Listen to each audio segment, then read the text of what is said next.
who you are.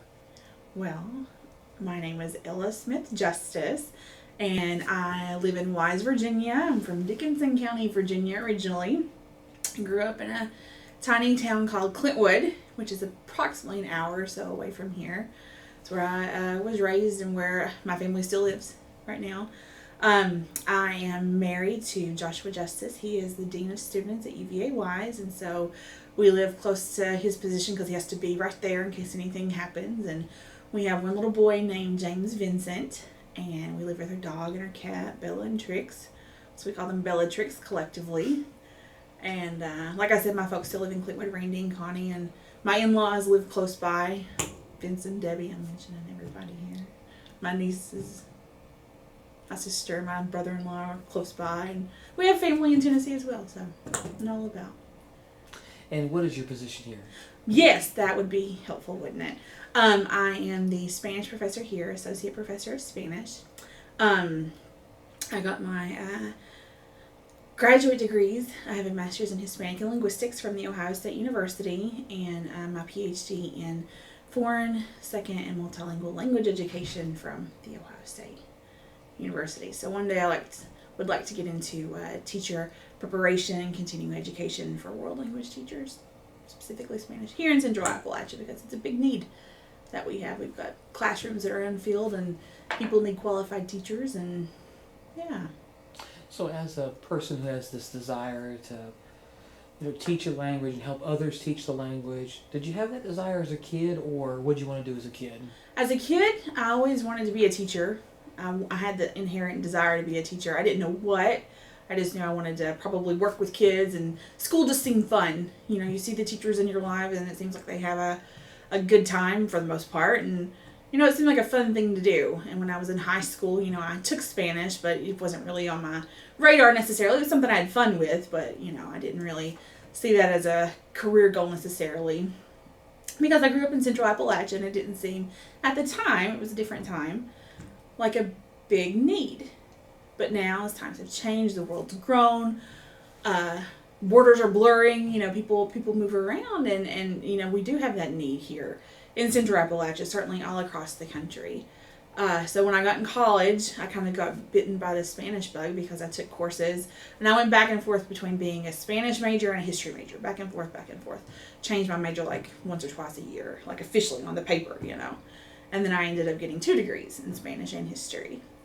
And so I didn't really know what I was going to do. You get to senior year and you're like, oh my gosh, I'm going to graduate. What am I going to do? And one of my Spanish professors said, you know what, you need to go to graduate school. And they need to pay you to go. So we're going to get you an assistantship. And so I applied to the program at Ohio State and a couple other programs, but that was my choice. And I got in. And so that's where I learned how to teach. It's where I learned how to speak Spanish. I thought I was going to go to this program, and I thought I was good because I could conjugate verbs in the subjunctive. Couldn't really speak that well, but I had my verbs and grammar down, and I thought it was going to be a bunch of kids who looked like me and who sounded like me and who had similar life experiences like me. But then I got there and I was shocked because there were people from all around the world, from these Spanish-speaking countries. I'd only been to one at that point. And so it really was kind of a shock to me, but it was an excellent experience because I learned how to speak the language more fluently. It wasn't just knowing vocabulary lists and knowing the verbs. It was actually using the language for important purposes, not just being able to teach grammar rules or teach vocabulary lists, which is what a lot of people think language courses are about, is actually learning how to use that language to be able to communicate with people across cultures. So, and within cultures too, right? And so that's my big goal. That's where I moved from, like, knowing I wanted to teach to, having this whole spectrum of wanting to work with people, specifically from Central Appalachia, to help them learn about, other places in the world, right? Beyond the bounds of Kentucky or Virginia or West Virginia or Tennessee. There's a big world out there that we need to learn about and meet people from there and get to know them and about them and maybe go see them, perhaps. So, when you think about your life and dreams, what would be a dream job for you? A dream job. Oh my goodness. Well, of course I have, with the degrees, I've got the debt that is associated with that, right? So if I won the lottery, like the big jackpot, and I could wipe out all the student debt and buy everybody all the houses and do all the things, right? I would love to not have to worry about a salary and just start up as many probably charitable organizations as I can, working with people in Central Appalachia. Specifically, I have a passion for food banks, being sure that people don't, suffer from hunger and, any kind of like, school supplies, things like that. Like I just love being able to help with those kinds of needs. Of course, I have a passion for the border crisis that's been going on and continues to go on, helping those people who are going through all those terrible things, back at home. And then also, unfortunately, when they get here, being able to help that, do something for that, to aid in some way. I would love to be able to do that. So, there's just anything that I could do in this area to help with education and to be able to meet the needs of the people so that they could have that education. I think I would be all over that. So whether it's working with food banks or, educational groups or anything, schools, I would love to be able to work with that in a more hands-on manner than I can from at a distance right now. Gotcha. Yeah.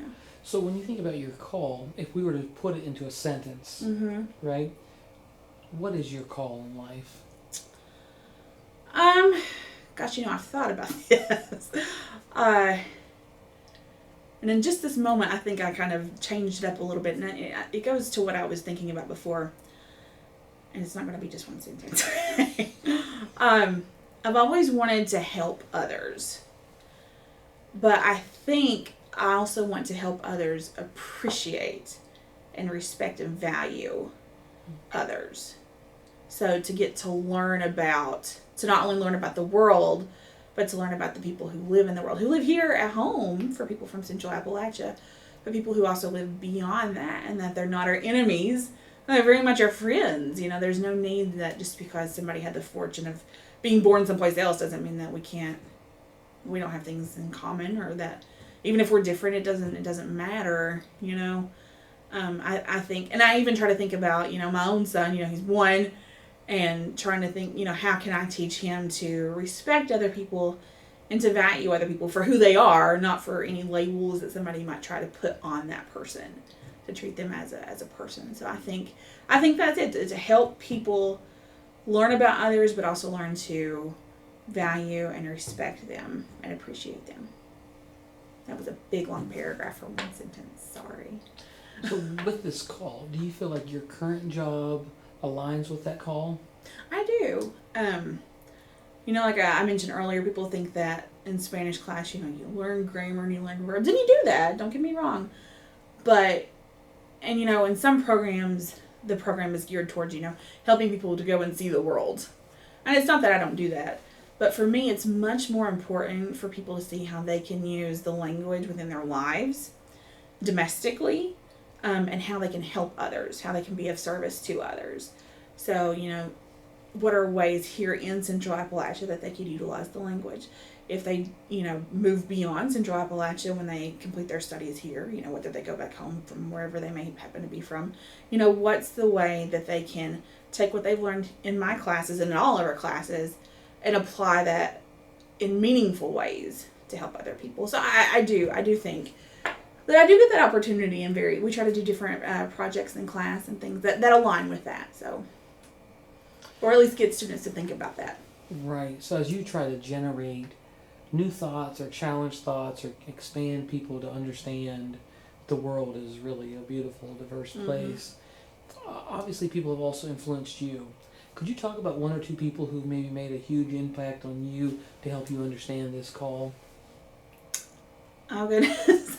I can't just name one or two because clearly my parents. They've shaped me into the person I am today from the very beginning. And even to this day, I talk with them every day and we have conversations, and, they keep me in check, things like that, keep me grounded. And, they taught me the value of working hard and, going for my goals and valuing education and everything. And on the way from when they raised me up, I mean, I think every person that you come into contact with molds you in some way and kind of steers you to your calling, whether you realize it or not. So, of course, I have to say, you know, my parents, because they taught me so much and helped make me into the person that I am. But, you know, my husband's been a big influence on my life since I've known him, and my son. My gosh, he certainly has impacted my calling. And I mean, all the people, my colleagues here that I've gotten to work with, people in graduate school, people in college, people in high school, elementary school, just friends and family. They all, so I can't just say one or two people. It's everybody I feel touches your life in some way and kind of helps move you on that path, for good or for bad. I mean, you may have a really bad experience with somebody, but you know what? You learned a life lesson from that experience. So when you think about your own life today, and if someone's watching this and they said, "Oh my gosh, you have the job I want. Like, I just want to be you." What do you do to position yourself to get here?